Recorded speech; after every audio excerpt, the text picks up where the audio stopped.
Hello good morning friends. आज हम start करें एक्सरसाइज 5.4 जो ऑप्शनल एक्सरसाइज है उसको क्वेश्चन नंबर 2। फर्स्ट क्वेश्चन हमने कल प्रीवियस वीडियो में कर लिया था, ठीक है। तो आप सेकंड क्वेश्चन देखो, सबसे मोस्ट इंपॉर्टेंट क्वेश्चन है ये वाला। इसको ढंग से करना, हर एक पेपर्स में तुम्हें पाई जाएगी क्वेश्चन, सबसे अच्छा क्वेश्चन है, ठीक है। तो यहाँ पर देखो क्या कहता है, the sum of the third and seventh term is 6 and their product is 8। तो सबसे पहले लाइन में क्या है, जो सम है थर्ड और सेवेंथ टर्म का वो दे रखा है तुमने 6। तो third term plus seventh term कितना दे रखा है 6। तो थर्ड टर्म का फॉर्मूला क्या होता है a plus 2d, तो सेवेंथ टर्म का a plus 6d equal to 6। अब a plus a 2a, 6d plus 2d 8d that is equal to 6। यहां से देखो 2 कॉमन आ रहा है तो अंदर बचा a plus 4d equal to 6। ये 2 मल्टीप्लाई करके जाके डिवाइड 6/2 3। तो a plus 4d किसके इक्वल आ गया 3 के। Equation number 1। अब उसने कहा है कि जो थर्ड और सेवेंथ टर्म का फॉर्मूला है, जो थर्ड और सेवेंथ टर्म का जो प्रोडक्ट है टर्म्स का वो इक्वल टू है 8। थर्ड और सेवेंथ टर्म का प्रोडक्ट है आपस में 8 के इक्वल। तो थर्ड टर्म देखो क्या थी a plus 2d multiply seventh term a plus 6d multiply equal to 8। अब इनको मल्टीप्लाई करने जाओगे तो बहुत ज्यादा क्रिटिकल बना लोगे तुम इसको। तुम क्या करोगे, फर्स्ट में से a की वैल्यू निकालनी, यहां पे पुट करके इनको सॉल्व करने की कोशिश करोगे तो वो तुम्हारा हो सकता है मुश्किल बन जाए। तो इससे बढ़िया तुम्हें एक ट्रिक है, यहाँ पे बिल्कुल सिंपल हो जाता है। जो पहली इक्वेशन है इसकी हेल्प से होगा, देखना कैसे। अब a plus 2d है तो यहाँ पे है a plus 4d। तो देखो मैं इसको 2d को ऐसे लिख सकता हूँ क्या 4d minus 2d। अब भी देखो ये a plus 2d है क्या, 4d minus 2d होता है तो 2d, तो a plus 2d। तो यही चीज बन रही है सेम, बस मैंने इसको इस फॉर्म में लिख दिया a plus 4d minus 2d।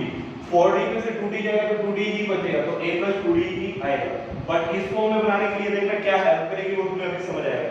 ऐसे यहाँ पे 6d था, मेरे को इस फॉर्म में बनाऊंगा तो देखो मैंने 6d को कैसे लिख दिया 4d plus 2d। तो अब ये देखो 4d plus 2d होता है कितना है 6d। अब ये वाली चीज और ये वाली चीज बिल्कुल सेम है, बट इसको मैंने थोड़ा अपनी इजीनेस के लिए इसको थोड़ा कन्वर्ट कर दिया। 2d को 4d minus 2d लिखा, 6d को 4d plus 2d। अब यहाँ पे देखो जो a plus 4d है यहाँ पे भी है, a plus 4d यहाँ भी है, ये 2d यहाँ पर भी है, ये 2d यहाँ भी है। तो अब ध्यान से देखो तुम्हें एक फॉर्मूला दिख रहा है क्या, a minus b, a plus b किसके इक्वल होता था a plus b a minus b, a square minus b square, a square minus b square। उसको पहले देखने से पहले ये देखो a plus 4d की वैल्यू कितनी थी, इक्वेशन नंबर 1 में हमने निकाली थी। a plus 4d की जगह लिखिए 3, ये देखो फर्स्ट इक्वेशन से minus 2d। ऐसे a plus 4d की वैल्यू लिखिए 3 फिर plus 2d इक्वल टू 8। अब देख लो क्या है a minus b, a plus b किसके इक्वल होता है a square minus b square। तो 3 का स्क्वायर minus 2d का स्क्वायर इक्वल टू 8।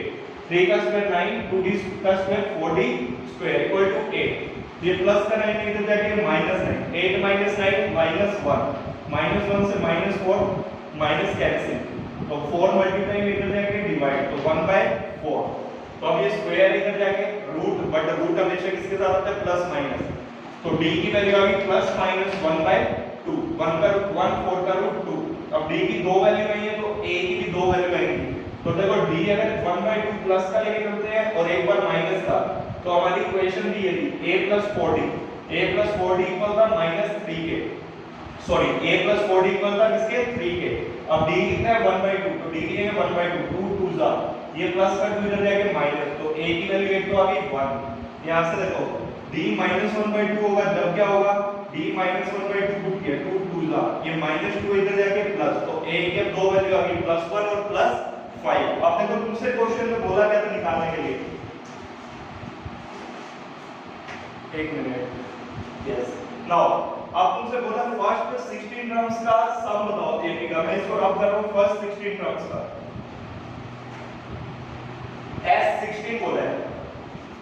तो सबसे पहले देखो तुम्हारे पास दो वैल्यू है a की और d की, तो दो S16 निकलेंगे। 4a equal to 1 and d equal to 1/2। उसके लिए S16 क्या होगा, Sn का फॉर्मूला क्या होता था n/2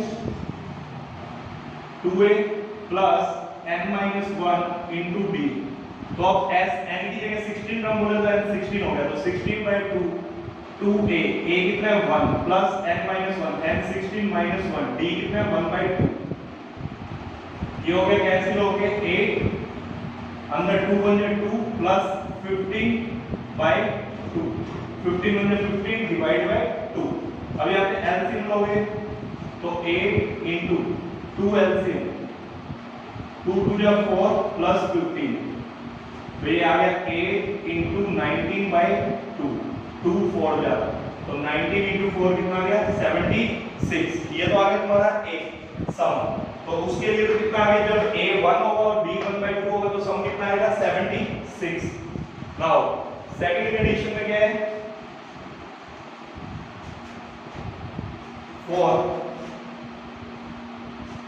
a कितना है 5, b कितना है -1/2, तो उसके लिए कितना होगा सम, तो s 16 n/2 n 16/2 2a 8n plus n minus 1 16 minus 1 d minus 1/2, 16/2 ये कैंसिल हो गए 8 2 10 है 20 प्लस प्लस माइनस माइनस तो माइनस 15/2। अब यहाँ पे एलसीएम लोगे 2 22 जा 40 40 माइनस 15, अब ये कैंसिल हो जाएगा 2 4 जा तो 4 into 25 दैट इज 100। तो उसने तुमसे क्वेश्चन में यही पूछा था कि सम बताओ, सॉरी यहाँ पे तुम्हारा होगा है a5, या तो यहाँ पे a5 था, सॉरी a5 था तो यहाँ पे थोड़ा चेंज कर देना 2 5 10 डायरेक्ट लिख दिया था मैंने, तो ये 20 20 माइनस 5 यहाँ पे 5 आ जाएगा 5 into 4 जो आ जाएगा 20, ठीक है। तो इसको थोड़ा देख लेना, यहाँ पे ये a था 5 मैंने डायरेक्ट 10 लिख दिया था, 2a पूरा ही 2a लिख दिया था, 2 into 5 10 होगा, ठीक है। तो इसलिए यहाँ पे वैल्यू कितनी आ गई 20। तो अब इसकी दो वैल्यूज आ गई तुम्हारी, तो 16 टर्म की वैल्यू क्या क्या होंगी उसने तुमसे पूछा था सम ऑफ फर्स्ट 16 टर्म्स, तो तुम लिखोगे hence sum of first 16 terms that is S16 equal to 76 या फिर 20।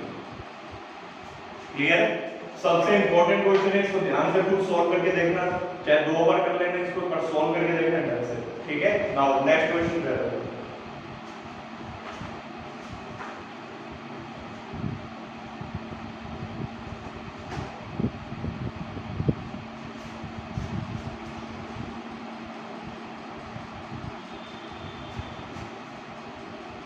नेक्स्ट क्वेश्चन है तुम्हारा लैडर वाला। अब इस लैडर वाले क्वेश्चन में देखना क्या है,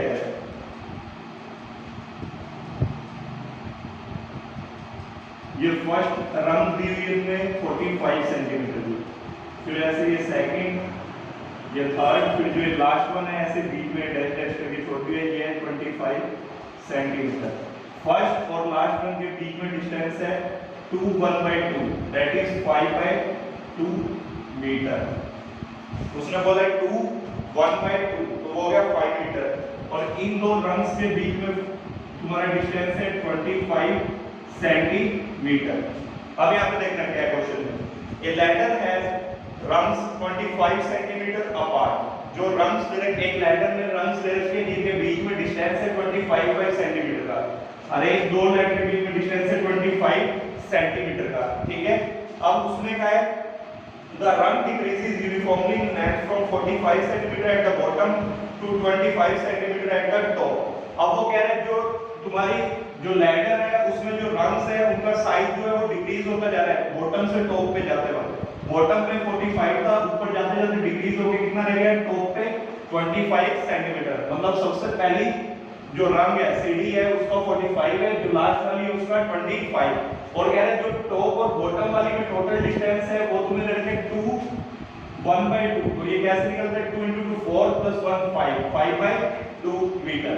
तो ये हो गया मीटर में। अब ये ध्यान रखना यूनिट का, ये मीटर में, ये सेंटीमीटर में। अब तुमसे क्या कह रहे हैं that what is the length of the wood required for the rungs. अब इनको रंग्स को बनाने के लिए कितनी वुड रिक्वायर्ड होगी, तो अब एक चीज देखो पहले तो तुम्हें पता होना चाहिए कि इसमें टोटल नंबर ऑफ रंग्स कितनी है, जब भी तो तुम वुड निकाल पाओगे कि कितनी वुड रिक्वायर्ड होगी। वुड कैसे निकलेगी, सबका सम करके। अब देखो ये फर्स्ट वाली रंग की हमें लेंथ पता है, लास्ट वाली नहीं पता है, मतलब a पता है, an पता है।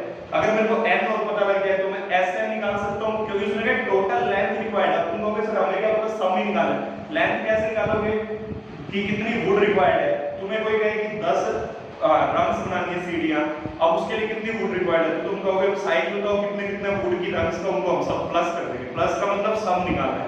तो अब देखो a पता है, फर्स्ट सीढ़ी की लेंथ पता है a हो गया, लास्ट पता है तो an हो गया, बट n नहीं पता। तो n निकालने के लिए, नंबर ऑफ रंग्स निकालने के लिए क्या फॉर्मूला होगा यहाँ पे, number of rungs.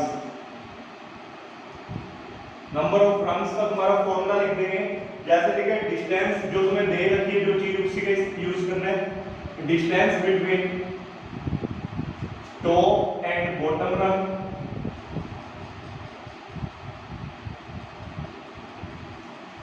and distance between two consecutive rungs, distance between two rungs ऐसे लिख देते हैं, और प्लस 1 उससे एक ज्यादा। नंबर ऑफ रंग्स निकालने का क्या फॉर्मूला होगा, डिस्टेंस, पूरा ये डिस्टेंस टॉप बॉटम वाली और टॉप वाली में टोटल डिस्टेंस, और दो जो तुम्हारी रंग्स हैं उनके बीच में जो डिस्टेंस उसको डिवाइड कर दो उससे एक ज्यादा, उतनी तुम्हारी क्या होगी नंबर ऑफ रंग्स। अब देखो टोटल डिस्टेंस कितना है, पहली बॉटम से और टॉप में कितना डिस्टेंस है 5/2, तो 5/2 मीटर है, पर मीटर ठीक है चलो अब इसको ऐसे रहने दो मीटर। नीचे डिस्टेंस बिटवीन टू रंग्स कितना डिस्टेंस है 25 सेंटीमीटर प्लस 1। अब 1 मीटर में कितने सेंटीमीटर होते हैं, यूनिट सेम करनी पड़ेगी 100, 1 मीटर में 100 सेंटीमीटर, तो अब 100 सेंटीमीटर नीचे 25 सेंटीमीटर प्लस 1, तो देखो 250 जा 25 2 जा centimetre centimetre cancel, 5 * 2 10 plus 1 that is 11। तो नंबर ऑफ रंग्स कितने आ गए, दैट इज n, n कितना आ गया तुम्हारा 11। तो अब तुम्हें टोटल लेंथ जो टोटल वुड रिक्वायर्ड जो तुम्हें लास्ट में देखो क्या बोला, what is the length of the wood required for the rungs, तो क्या हो जाएगा तुम्हारा, चलो वहां लिख दो,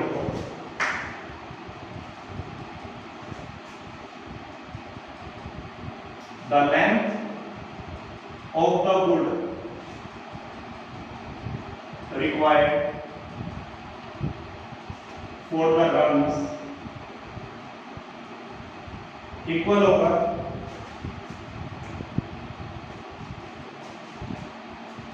ये नाम कर रहा हूं, इसको नोट कर लेना स्क्रीनशॉट लेके,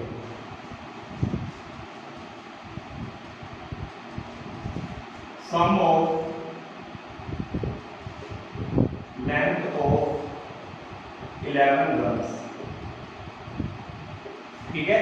तो अब इसको कैसे निकालोगे, अब मैं यहाँ पे शो कर देता हूँ S11 that is formula use करेंगे n/2 a + an, ये Sn का फॉर्मूला होता है। अब तुम्हें कितने रन के लिए निकालना है 11, तो S11 n की जगह 11/2, a कितना है 45, an कितना है 25, तो a हो गया 45, an हो गया 25, तो 11/2 * 70 235 पे 35 से मल्टीप्लाई करोगे तो आएगा 385 सेंटीमीटर।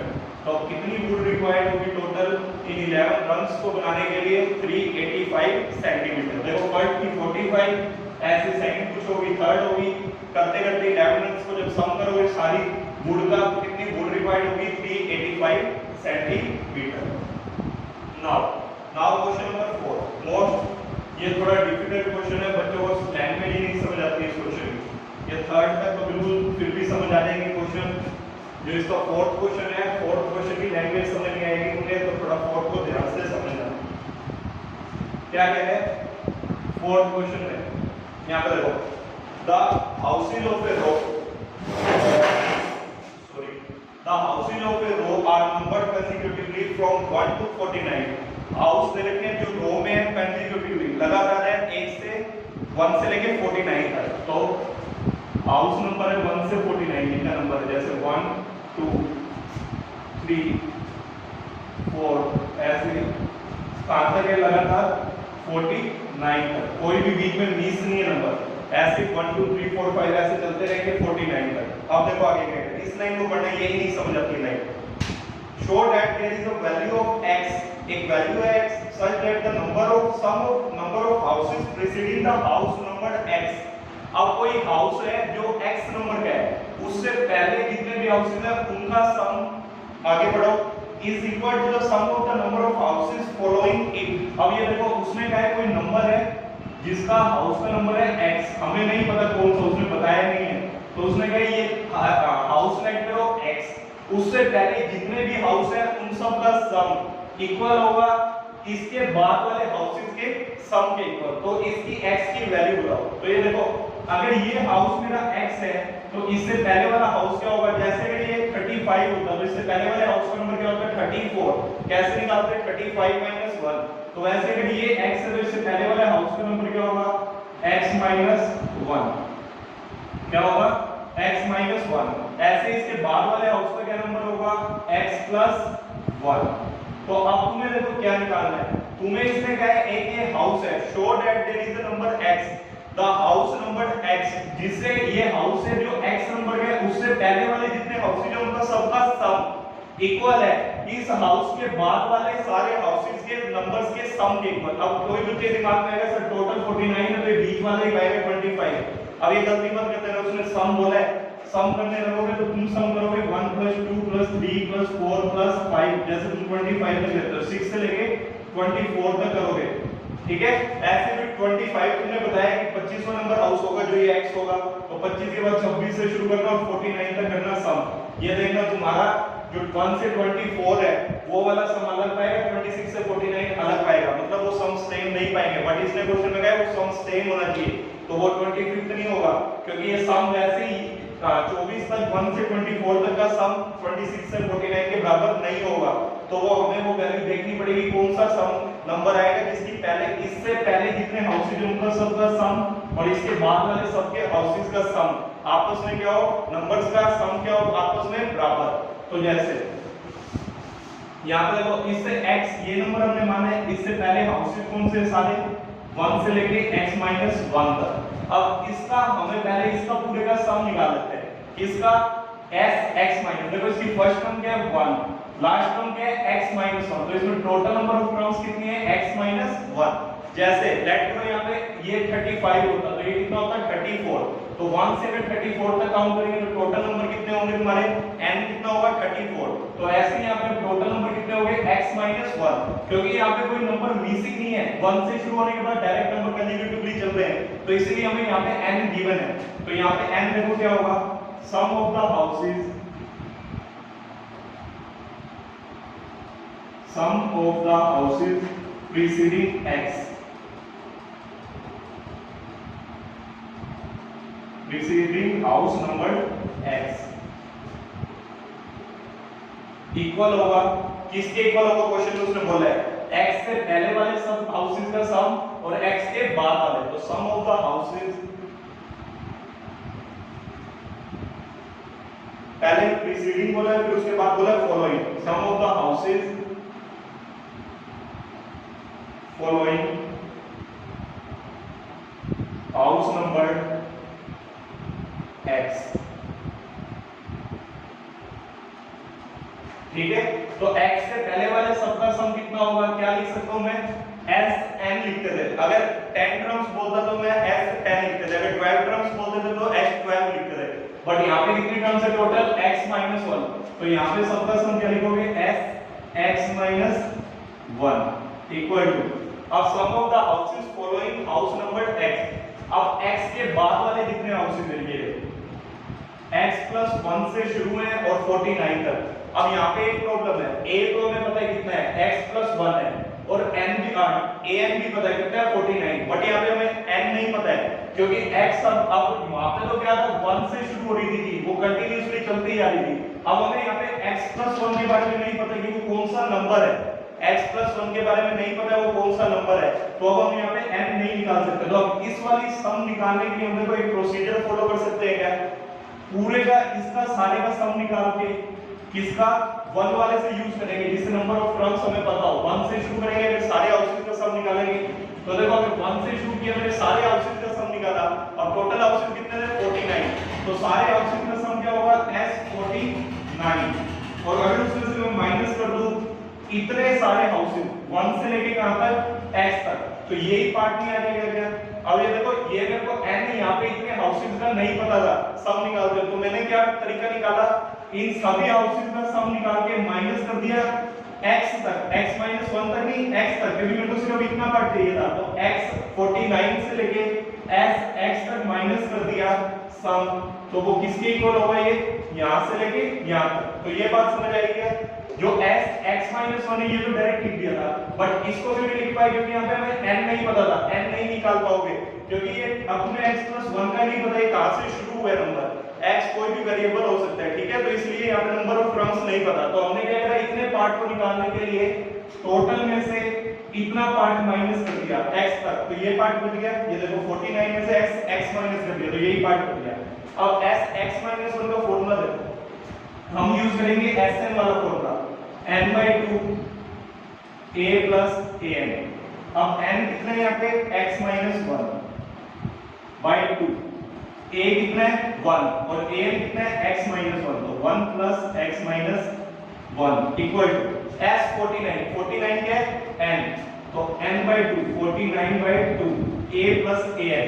अब इस पूरी के लिए जब s 49 तक सभी हाउसेस का सम निकाला तो इसमें फर्स्ट टर्म क्या है 1, लास्ट टर्म क्या है 49, तो a plus an माइनस, अब यहाँ पे देखो sx यहाँ तक का तुमने सम निकाला है, यहाँ पे number of terms x/2 a plus an, a के यहाँ पे 1 और an के x यहाँ तक के लिए, तो 1 plus x, 1 से 1 कैंसिल, तो अब इधर मल्टीप्लाई करो x into x x square, x into -1 minus x divide by 2, ये देखो कितना हो गया 49/2 into 50 माइनस, इसको अंदर मल्टीप्लाई करो x माइनस x, या इसको ऐसे ही रहने दो, चलो या तो इसको अंदर ऐसे सोल्व करो x plus x into x x square नीचे था 2, ये हो जाएगा 2 को कैंसिल करोगे 25, अभी माइनस के उधर जाके पूरा प्लस का, तो मैं इधर सोल्व कर रहा हूं x square minus x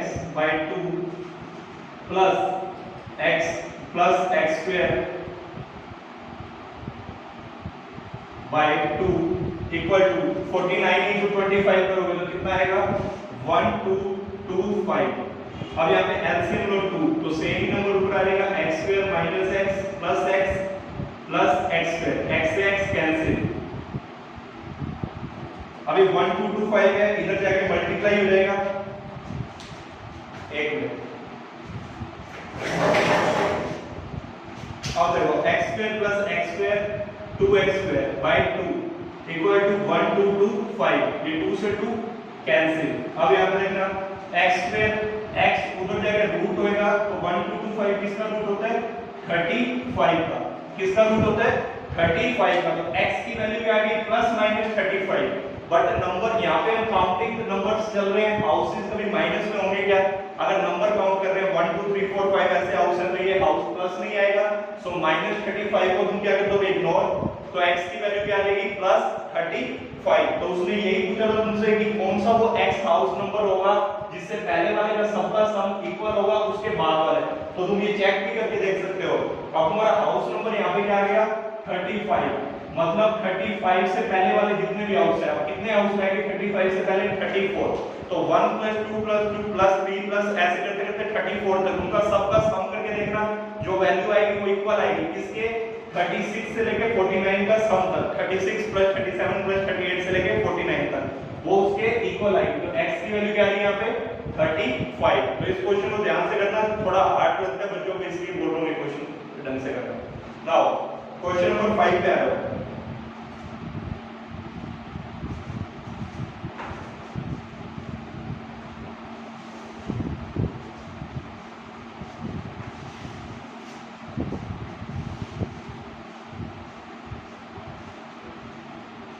question number 5 में क्या कह रहा है, स्मॉल टेरेस दे रखा है तुमने,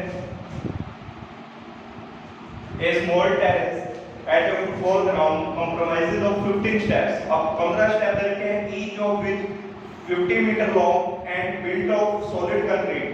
each step has a rise of 1.4 meter and a trend of 1.2 meter।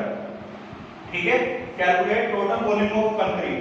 अब देखो यहाँ पे क्या कह रहे हैं, यहाँ पे तुम्हें कह रहे हैं एक सीढ़ियां बनी हुई है जैसे ये ऐसे, तो यहाँ पे ये जो इसकी राइज है, राइज क्या होता है, उसकी थिकनेस वो कितनी दी हुई है, 1 थिकनेस तुम्हें दी हुई है 1/4 मीटर, 1/4 मीटर। और जिसपे जो ट्रेंड होता है, जिसपे तुम पैर रखते हो, सीढ़ियों पे चढ़ते हो, वो कितना देगा 1/2 मीटर। ठीक है, और जो उसके पीछे की लॉन्ग लेंथ जो लॉन्ग है वो कितना देगा, वो 50 मीटर। ऐसे ही करते करते ये कितने स्टेप्स बनाए हुए उसने, 15 स्टेप्स।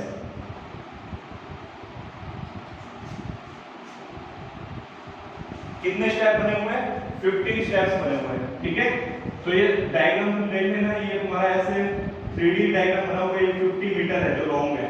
तो अब यहाँ पे देखो, अब उसने क्या कहा, उसने क्या calculate the total volume of concrete required to build the terrace. अब कितना कंक्रीट रिक्वायर्ड होगा इस टेरेस को बनाने के लिए। ठीक है, तो कितना कंक्रीट लगेगा, यहाँ पे देखो, अगर मैं ये निकाल लेता हूँ फर्स्ट स्टेप को बनाने के लिए कितना उसने वॉल्यूम ऑफ कंक्रीट यूज हुआ, वॉल्यूम ऑफ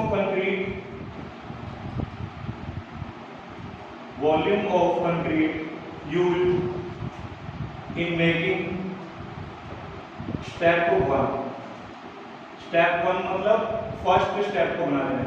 तो अब देखो कितना वॉल्यूम क्या होगा यहाँ पे, L × B × H। क्या होगा, L × B × H। अब जो लेंथ है उसकी लॉन्ग उसने कितना दिया, 50 मीटर। और इसकी ये देखो जो हाइट है वो भी 1/4 और विड्थ होगी 1/2। तो L × B × H, L हो गया 50, B हो गया तुम्हारा 1/2 और H हो गया 1/4। तो ये आ गया 25/4। तो तुम्हें देखो फर्स्ट पार्ट में तुम्हारा आ गया 25/4। या इसको देखो, अभी ये सारों में 50 तो कॉमन ही आएगा, इसको कैंसिल मत करो, या तो ऐसे कहते हो 50। ये आ गया फर्स्ट स्टेप के लिए कितना आ गया, 50/8 मीटर क्यूब। ऐसे ही सेकंड स्टेप के लिए volume of concrete used in making second step, step 2। तो देखो फर्स्ट स्टेप को बनाने के लिए अगर इतना कंक्रीट यूज हुआ है, तो अब ये सेकंड स्टेप है, सेकंड स्टेप को बनाने के लिए कितना यूज होगा, जितना फर्स्ट में हुआ वो तो होगा ही होगा, और सेकंड वाले के लिए और हो जाएगा। सेकंड वाले के लिए सेम ही रहेगा, क्योंकि देखो 1/2 तो था ही था, और अब यहाँ पे देखो ये 1/4 ये हो गया और इनटू 50, मतलब जितना पहला है पहले वाला भी होगा, प्लस इससे एक बार और ये इतना ही मटेरियल और यूज होगा। मतलब अब सेकंड स्टेप बनाने के लिए मटेरियल डबल रिक्वायर्ड होगा, किससे, फर्स्ट वाले से। तो यहाँ पे कितना हो जाएगा, 2 × 50/8, दैट इज 100/8 मीटर क्यूब। ऐसे वॉल्यूम ऑफ कंक्रीट यूज होगा in making step 3। Third step को बनाने के लिए कितना यूज होगा, जितना पहले वाले में यूज हुआ उससे 3 टाइम्स। पहले वाले में कितना यूज हुआ है, 50/8, तो उसका 3 टाइम्स, 3 × 50/8, 150/8 मीटर क्यूब। अब उसने कहा नंबर ऑफ स्टेप्स कितने हैं, टोटल 15। नंबर ऑफ स्टेप्स उसने बोला 15, तो n दे दिया तुमने, n कितना दे दिया, 15। अब यहाँ पे देखो उसने तुमसे कहा है total volume of concrete required. अब टोटल कितना वॉल्यूम रिक्वायर्ड होगा, देखो फर्स्ट स्टेप का प्लस सेकंड स्टेप का प्लस थर्ड स्टेप का प्लस फोर्थ का प्लस फिफ्थ प्लस सिक्स, ऐसे प्लस 15 तक। तो ये मैं रब कर रहा हूं, यहाँ पे देखना क्या होगा, total volume, therefore total volume of concrete required to build the